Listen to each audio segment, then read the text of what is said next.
Hello everyone, this is Diane Moline.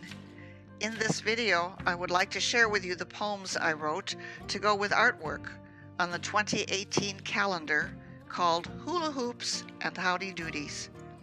Each year, I make a calendar or two, which I sell, composed of prints of artwork I have drawn, painted, collaged, carved, combinations of, or in a few cases, gone completely digital. This year, I celebrate the toys, joys, and pleasures of mid-century childhood. If you were born in the 40s, 50s, or early 60s, you'll probably remember many of these ways we entertained ourselves back when you better have figured out how to do that or die of boredom. I feel lucky to have been a child before we got smart with technology. For this calendar, I was so inspired by the trip down memory lane that I wrote some poems in verse to additionally capture the moments I remember. That's what I want to share with you, but while I have your attention, I actually produced 2 calendars this year. I enjoy creating pet portraits, so I rounded up a dozen or so well-loved doggies to draw and paint. If you are a dog fan, you might enjoy the Best Friends Doggies We Love to Love 2018 calendar, which you can also find at my website. If you're interested in purchasing a calendar for yourself or your baby boomer parent or friend, that would be quite ducky. You can find all the information you need on the website and shop at www.dianemoline.com. Pictured is the welcome page at the site. My blog and a full website are subtitled All Things Arts. On the site, I celebrate art in all forms: public art, street art, classic art, amazing artistic endeavors, creativity, art in far-off places, favorite tools and artists, and I share what I've done in my studio, which I call One Red Chair Studio. That's me alongside the list of goodies on the site, including the shop and the blog. Please indulge me one more thing before rhyme time. At the website, you'll have an opportunity to subscribe to my blog. I have blogged since 2008. Once on the blog mailing list, you will be automatically notified whenever there's a new post or new artwork. That's all the mailing list subscriptions are for. There's no need to provide any other information except email address. Hey, you won't even have to rate me every time you contact me either. Woohoo! And of course, I don't sell it or give it to anyone else. I'm hoping to expand my mailing list and blog readership, and I would love it if you'd subscribe and would also tell others. I have many plans for 2019, including a zine, a book, original paintings, and free downloads of artwork to those on my mailing list. On to the rhymes. I hope you enjoy them. It was so much fun creating this calendar, and I feel that it is unique and full of good memories and would make quite a fine and memorable gift for the perfect recipient.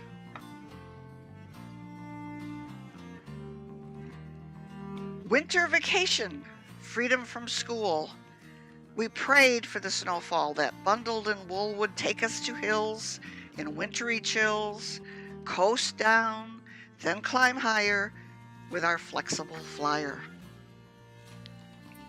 There was no such thing as building too much. You were a builder of bridge and tower. The erector set enabled your power to construct a model and then tear it down, to build yet another as you did hour after Saturday hour. Well, when you weren't tinkering around with wooden cookies and colored dolls of various lengths that came packaged in tubes to build Ferris wheels and complex cubes. Well, when you weren't building forts and cabins with chimneys and doors and other enhancements, with redwood logs that came with notches. Well, when your enchantments were not instead with sticks you could toss to the ground, then try to pick up one at a time with a gentle touch. There was no such thing as playing too much.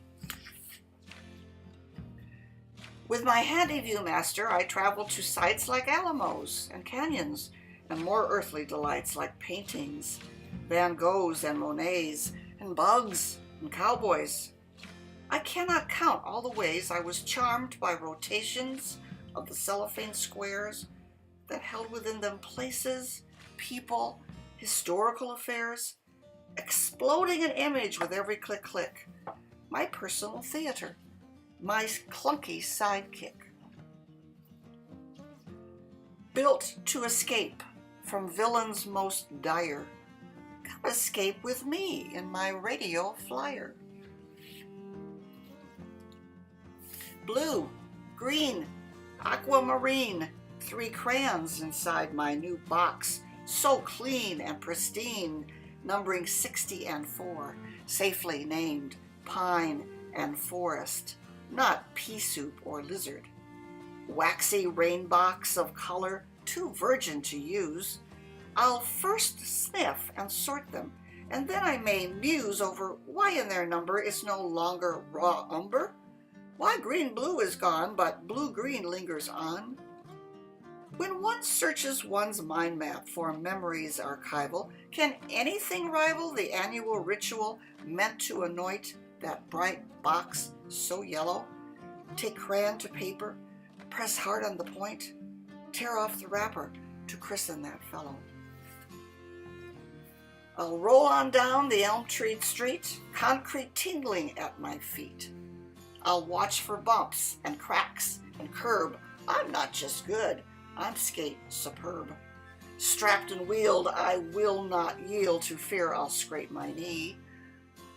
Oh, wait a minute, I'm not yet in it. I cannot find my key.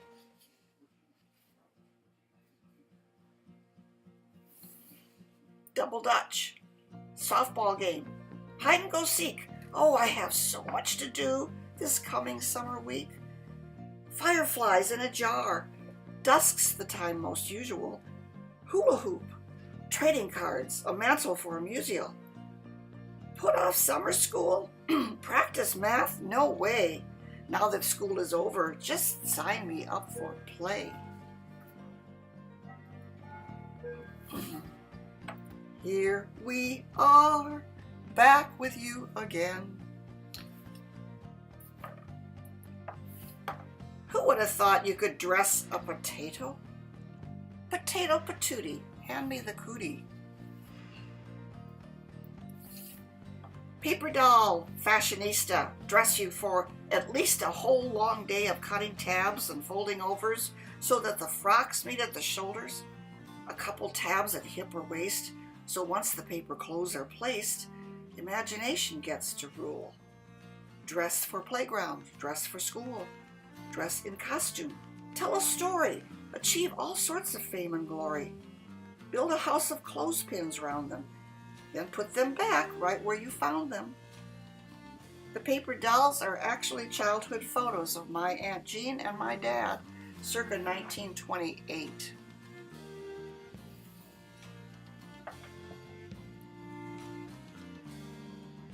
Down the chute, up the ladder. Which board we chose didn't matter.